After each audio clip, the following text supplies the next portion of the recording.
যে বন্ধু মহল তার বন্ধু পরীক্ষার মধ্যে ফেল করার কারণে তাকে বর্ষণা দেয়, শেষ পর্যন্ত তার বন্ধুটা দুনিয়া থেকে আত্মহত্যা করে বিদায় নিয়ে চলে যায়।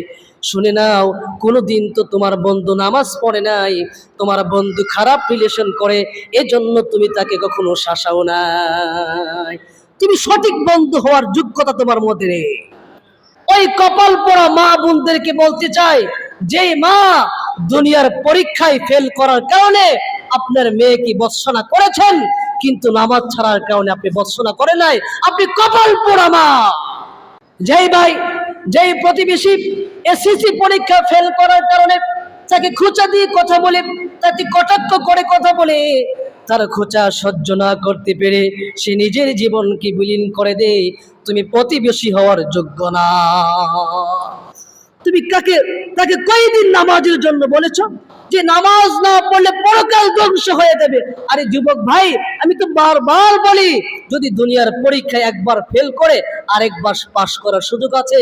আর দুনিয়ার সার্টিফিকেট যদি অর্জন নাও করে, দুনিয়ায় চলতে কোনো কি হবে না, কষ্ট হবে না। বহু লোক আছে টিপসই দিয়ে নিজের নামটাও লিখতে পারে না, তারা কি জীবন পরিচালনা করছে না? তোমার এই দুনিয়ার সার্টিফিকেটের জন্য কে বলছে আল্লাহর দেওয়া নিয়ামত, আল্লাহর দেওয়া আমানত তোমাকে বিসর্জন দিতে?